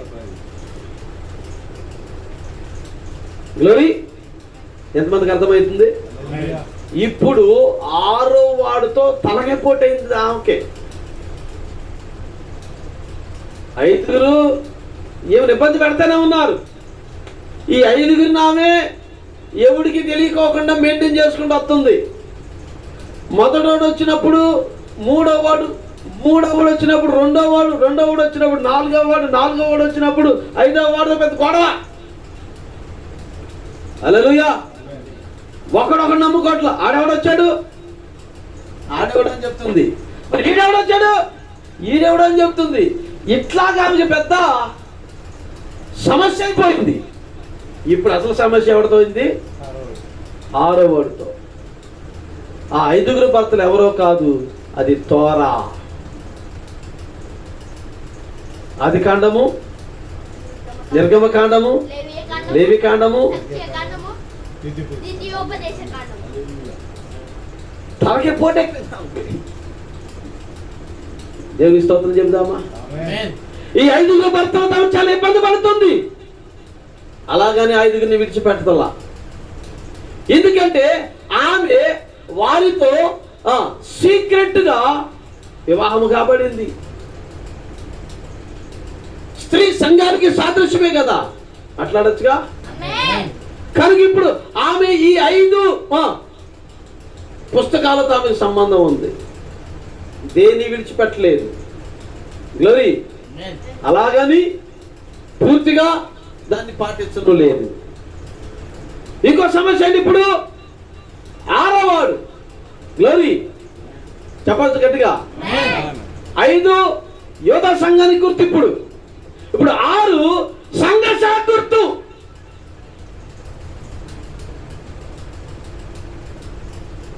ఆమె ఇప్పుడు దేన్ని పట్టుకోవాలా? నిజమైన ఈ గడి యొక్క వర్తమానాన్ని పట్టుకోవాలా? ఆ నిజమైన ఈ గడి యొక్క వర్తమానాన్ని ఇవ్వడానికి యేసు ఇప్పుడు అక్కడ కూర్చున్నాడు అన్నమాట. దేవుని స్తోత్రం చెబుదామా. హల్లెలూయా. సుఖారా అనేది సుఖం లేనిది అది. కానీ ఇప్పుడు యేసు యొద్ద ఏం జరగబోతుంది? సుఖ సంపదలు. ఆమె బాధ అంతా తీర్చబడింది, ఆమె వేదన అంతా తీర్చబడింది, ఆమె యొక్క కన్నీరంతా కూడా తుడిచివేయబడింది. హల్లెలూయా. దేవునికి స్తోత్రం చెబుదాం. ఆమెకు ఆయన ఇప్పుడు తన్ను తాను అప్పగించుకున్నాడు. ఆమె గుర్తించింది ఈ గడి యొక్క వర్తమానం ఇదే, ఈ గడి యొక్క సువార్త ఇదే, నా రక్షకుడు ఇదే, నా మెస్సయ్య ఇదే. నేను ఏది విన్నానో రాబోతున్నటువంటి కాలంలో వచ్చుచున్నవాడు దేవుడే, క్రీస్తుగా ఈ ప్రపంచానికి రాబోతున్నాడని, మా దగ్గరకు వచ్చి బోధిస్తాడని, దేవుని చేత మేము కూడా బోధించబడతామని ప్రవక్తల ద్వారా వింది. ఇప్పుడు ఆ బోధకుడే, ఆ దేవుడే ఆ సంఘం యొద్దకు బోధించాడు. సంఘం దాన్ని గుర్తించింది. ఇప్పుడు ఊళ్ళోకి పోయి సుఖం లేని వాళ్ళు చాలా మంది ఉన్నారు. ఈమె లాంటి బ్రతుకు లాంటి చాలా మంది జీవిస్తున్నారు. ఇప్పుడు అక్కడికి పోయేటుంది తనలాగా అనేకులు ఇంకా ఎదురు చూస్తున్నారు. ప్రవక్త అన్నాడు, ఆయన ఎవరు యేసు కొరకు లేక క్రీస్తు కొరకు ఎదురు చూస్తారో ఎదురు చూచే వారి దగ్గరికే వస్తాడు. హల్లెలూయా. కనుక ఇప్పుడు సమరయులందరూ కూడా ఏం చేస్తున్నారు? ఆయన కొరకు ఎదురు చూస్తున్నారు. ఎదురు చూచిన వారు ఎందుకని వెళ్ళారు. ప్రవక్త అన్నాడు, అన్యులు ఇంకెదురు చూడలేదు కనుక రాలేదు, కానీ ఈ రాత్రి నీవు నేను ఎదురు చూచాము కనుక ఈ రాత్రి ఆయన మన ఎద్దకు వచ్చాడు. దేవునికి స్తోత్రం కలుగును గాక. హల్లెలూయా. కనుక ఇప్పుడు ఆ సుకారణ పట్టణంలో నుండి వచ్చి ఇప్పుడు ఆయనను క్రీస్తుని గుర్తించి హల్లెలూయా ఊళ్ళకి పోయి ఏమని చెప్తుంది? నేను చేసినవన్నీ నాతో చెప్పిన వాడు అబ్రహాము దేవుడు కాడా? ఇస్సాకు దేవుడు కాడా? అబ్రహాము దేవుడు కాడా? ఈ సృష్టికర్త ఆయన కాడా? ఈ బావిని తవ్వించి అందులోంచి జీవజలాలు ఉబికినట్లుగా చేసిన వాడు ఆయన కాడా? మన కడుపులో నుండి ఆ జీవనదులను ఉబికించేవాడు క్రీస్తు కాడా? హల్లెలూయా. ఈయన క్రీస్తు కాడా? ఈయన క్రీస్తు కాదని ఊర్లో బయలుదేరి ఈ క్రీస్తు కొరకు అందరూ ఎదురు చూశారు. అందరికి క్రీస్తు పరిచయం అయ్యాడు. హల్లెలూయా. బ్రదర్ సిస్టర్, ఈ రాత్రి అదే క్రీస్తు, అదే బయలుపరచబడిన వాక్యం, అదే బయలుపరచబడిన వర్తమానం ఈ రోజున నీ వద్దకు వచ్చింది. ఈ రాత్రి నీవు కూడా ఎదురు చూస్తే ఇది చాలా ఎత్తైన ప్రాంతంలో ఉంది, ఇది చాలా గంభీరమైన ప్రాంతంలో ఉంది, ఇది చాలా దూరంగా ఉంది. కానీ ఇక్కడ ఉండి నువ్వు ఎదురు చూస్తే హల్లెలూయా ఆయన నీకు తప్పక దొరుకుతాడు. హల్లెలూయా. దేవునికి స్తోత్రం కలుగును గాక. ఆమె యొక్క వేదన తీసినట్టుగానే నీ వేదన కూడా పోతాయి. హల్లెలూయా. ఆమెకి ఇచ్చినట్టుగానే రక్షణ నీకు కూడా ఇవ్వబడుతుంది. ఆమెకు దొరికిన నిత్య జీవం నీకు దొరుకుద్ది. ఆమెకు దొరికిన జీవజలం నీకు దొరుకుద్ది. దీన్ని నమ్ముచున్నావా? ఈ దినమున ఆయన ఈ తోవకుండా రావలసిన వాడై ఉన్నాడు. ఈ రాత్రి ఈ వర్తమాన రూపములో వచ్చాడు. నీవు నిజముగా ఆశ్రయమైతే ఆయన పట్టుకో, ఖచ్చితంగా నీ యొక్క దాహార్తి తీర్చబడుతుంది. దేవుడు మిమ్మల్ని అందరూ దీవించును గాక. ఈ సమయాన్ని ఇచ్చినటువంటి సేవకులకి నా ప్రత్యేకమైన వందనాలు, సంఘానికి కూడా వందనాలు. ఈ సమయాన్ని సేవకులకు అప్పగిస్తున్నాను. స్తోత్రం. చిన్న ఒక కోరస్ పాడుకొని కొద్ది మాటలు ఇంత దూరం గారు వచ్చింది, కొన్ని విషయాలు మాట్లాడి ప్రార్థన. హల్లెలూయా. ఎవరికి స్తోత్రం. హల్లెలూయా. మరి చక్కటి వర్తమానం ఇచ్చిన దైవ సేవకులకు ప్రత్యేకమైన వందనాలు. ఎవరికి స్తోత్రం కలుగును గాక. ఓ వధువా నీవు ధన్యురాలవో, నవవధువా నీది ఎంత భాగ్యమో. ఓ వధువా నీవు ధన్యురాలవో, నవవధువా నీది ఎంత భాగ్యమో. భూలోక పెళ్లి కుమార్తెవు నిన్ను ప్రేమించాడే, పరలోక పెళ్లి కుమారుడు పెళ్ళాడగా వచ్చాడే. భూలోక పెళ్లి కుమార్తెవు నిన్ను ప్రేమించాడే, పరలోక పెళ్లి కుమారుడు వచ్చాడే. అమ్మగారివమ్మ నీవమ్మా, యేసుక్రీస్తు శ్రీమతి నీవమ్మా. అమ్మగారివమ్మ నీవమ్మా, యేసుక్రీస్తు శ్రీమతి నీవమ్మా. హల్లెలూయా. గట్టి చెప్తామా? స్తోత్రం. మరి సమయం మందు మరి దైవజనులు పాస్టర్ నిత్యేశ్వరరావు గారు వచ్చి మరి కొన్ని కార్యాలు వాళ్ళు తెల్లవారు దాకా తింటారు.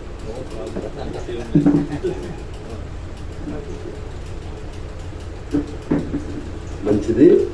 మరి ఇప్పటి వరకు చాలా మంచి బైబిల్ స్టడీని, చాలా ముఖ్యమైన విషయాలు మన మాస్టర్ గారు జోసఫ్ తండ్రి గారు తెలియపరిచారు. మరి తప్పకుండా లైవ్లో ఉన్న అనేక మంది ఈ విషయాలన్నీ గ్రహిస్తారని నేను నమ్ముతున్నాను. చాలా మంచి సంగతులు.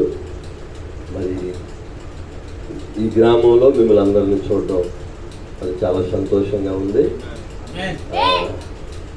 మరి 15 సంవత్సరాలుగా ఈ ప్రాంతానికి వచ్చి వార్త ప్రకటిస్తున్నానని మరి కాళేపాలు గారు, మీ పాస్టర్ గారు తెలియపరిచారు. నిజంగానే ఇదంతా చూస్తూ ఉంటే మరి ఈ ప్రయాణమే చాలా బాధాకరంగా ఉంది.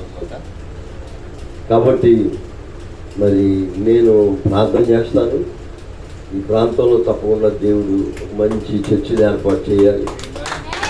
అలాగే ఇంకా అనేక మంది ఈ స్థలానికి రావాలి. మరి ఇక్కడ ఒక మంచి వధువు సిద్ధపడాలి.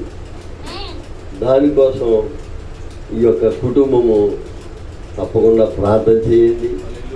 మీరు సేవ కొరకు మంచి సహకారంగా ఉండండి. నేను ఒక్కదాన్నే కదా, నేను చేస్తే ఏమవుతుంది, నేను ఒక్కనే కదా, నేను చేస్తే ఏమవుతుంది అని అనుకోవద్దు. మరి దేవుని పని ఎప్పుడు ఒకరితోనూ ఇద్దరితోనే ఒక బలమైన పనిగా జరిగిందనమాట. మరి ఒక సమయంలో కొన్ని ఇళ్లలో బట్టలు గుంజేదంట ఒక స్త్రీ. ఆమె దూర ప్రాంతం నుంచి ఒక సేవకుడు వస్తే సువార్త కోటాలు వాళ్ళ ఇంటి దగ్గర పెట్టించాలని అనుకుని ఆమె కరపత్రాలు పంచుతూ ఉందట. మా ఇంట్లో కోటాలు రండి, మా ఇంట్లో కోటాలు రండి అని. అప్పుడు మన ఫ్రాన్సిస్ కంటే కొంచెం ఎత్తుంటాడేమో ఆ పిల్లోడు, ఒక పెద్ద ఆయన సొక్క వేసుకొని ఒక చిన్న పిల్లోడు వచ్చాడంట ఆ కోటానికి. వచ్చి ఆ కోటంలో కూర్చున్నాడంట. ఎవరు ఆయన అంటే ఆయనే డిఎల్ మూడి. ఆ ఒక్క బాలుడు ఆ తర్వాత ఆ పరిసరాల్లో ఉన్న ఒక 3-4 దేశాలని యేసుక్రీస్తు వైపు తిప్పాడనమాట. ఇదంతా ఎంతో పని జరగడానికి అసలు ముందు పునాది వేసింది ఎవరంటే ఒక్క స్త్రీ అనమాట. హల్లెలూయా. అలాగే మీ ప్రార్థన ఈ పరిసరాల్లో ఉన్న అనేక మంది విగ్రహారాధికులు మారుస్తాడు దేవుడు. మీ ప్రార్థన ఈ ప్రాంతంలో అనేక మందిని మరి సంఘశాఖల్లో ఉన్న వారిని విడిపించి నిజమైన వాక్యంలోకి తీసుకొస్తాడు దేవుడు. కాబట్టి బలహీనంగా ఆలోచించమాకండి, విశ్వాసంతో ఆలోచించి మరి ప్రార్థన చేయండి. దేవుడు తప్పకుండా ఆయన మిమ్మల్ని దీవించేవాడు అయ్యున్నాడు. అలాగే మీ యొక్క స్థితిగతులు, మీ పరిస్థితులు అన్నీ దేవునికి తెలుసు. ఆయన మనం ప్రార్థన చేసినప్పుడు ఆయన మనకు సహాయపడే దేవుడు ఉన్నాడు. మరి ప్రవక్త ఏం చెప్పారంటే పరలోకంలో అన్నీ ఉన్నాయి కానీ ఒకటి లేదంట. పరలోకంలో అన్నీ ఉన్నాయి, ఒకటి లేదంట. యేసు ప్రభువుకి అన్నీ వచ్చు కానీ ఒకటి రాదంట. ఏంటంటే యేసయ్యా నాకు ఇది కావాలని అడిగితే ఆయన లేదమ్మా అని చెప్పడం ఆయనకి రాదంట. నువ్వు ఏదైతే అడుగుతావో దాన్ని ఆయన నీకు ఇచ్చే దేవుడు ఉన్నాడు. హల్లెలూయా. మరి ఖచ్చితంగా అడుగుడి మీకు ఇవ్వబడును, వెతకుడి మీకు దొరుకునని ఆయన వాగ్దానం చేశాడు కనుక మరి మీరు ప్రార్థన చేయండి, మీరు అడగండి దేవుని దగ్గర. మీ పట్ల ఆయన మరి మీ ఊహకందని గొప్ప కార్యాలు చేసే దేవుడు ఉన్నాడు. హల్లెలూయా. మరి సముద్రంలో ఉన్న ఒక చేప, అమ్మో ఈ నీళ్ళన్నీ తాగితే అయిపోతాయేమో, ఏం తాగుతాంలే ఈ నీళ్ళన్నీ అని అది నీళ్లు తాగడం మానేసిందంట. అది సముద్రంలోనే చనిపోయిందంట. అది తాగితే అయిపోతుంది ఆ నీళ్లు, ఒక చేప తాగితే. అలాగే యోసేపు ప్రపంచమంతటికి పంచడానికి 7 సంవత్సరాలకు కావలసిన ఆహారాన్ని దాచిపెట్టాడంట. ధాన్యాన్ని దాచిపెడితే అందులో ఒక చిన్న చిట్టు ఎలుకుందంట. ఆ ఎలుక ఆ ధాన్యం అంతా తిరుగుతుందంట. కానీ అమ్మో నేను తింటే అయిపోద్దేమో, నేనేం తిన్నాను. ఆ ఎలుగు తినటం మానేసి ఆ ఎలుగు కూడా అక్కడే చనిపోయిందా. చూసారా, చేప ఖచ్చితంగా నీళ్లు తాగాలి, అది జీవించాలి. అలాగే ఎలుక ధాన్యం తినాలి, అది జీవించాలి. అలాగే దేవుని ప్రజలమైన మనం కూడా ఆయన అడగాలి, ఆయన దగ్గర నుంచి మనం పొందుకోవాలి.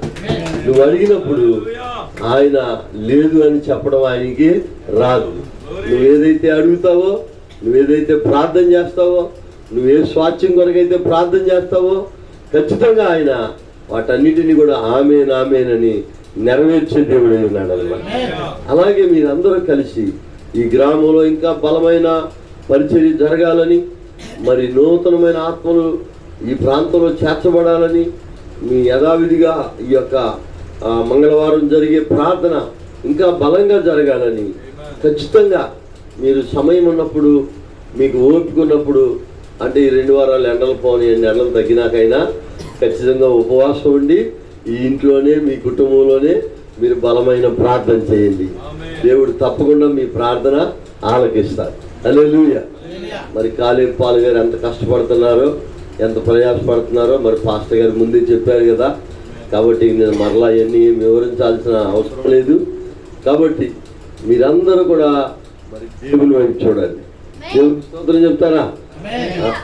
మరి ప్రవక్త ఇంకా ఏం చెప్పారంటే, మోకరించే విశ్వాసి ఎప్పుడు ఓడిపోడంట. ఎవరండి? మోకరించే విశ్వాసి ఎప్పుడు ఓడిపోడంట. అందుకని మీ జీవితంలో మీరు ఏమి సాధించాలన్నా, మీరు ఏమి పొందుకోవాలన్నా మీరేం చేయాలి? మొదటగా మోకరించి ప్రార్థన చేయండి. మీ సంఘక్షేమం కొరకు ప్రార్థన చేయండి. మీ సేవకుడి కొరకు ప్రార్థన చేయండి. అలాగ మీరు దేవుని సన్నిధిలో అడిగినప్పుడు ఆయన తప్పకుండా మీకు 1000 రెట్లుగా ఆయన ప్రతిఫలం ఇచ్చే దేవుడై ఉన్నారు. మరి దేవునికి మహిమ కలుగును గాక. దేవుడి చిన్న మాటలను దీవించును గాక. మీ అందరికి కూడా నా యొక్క వందనాలు.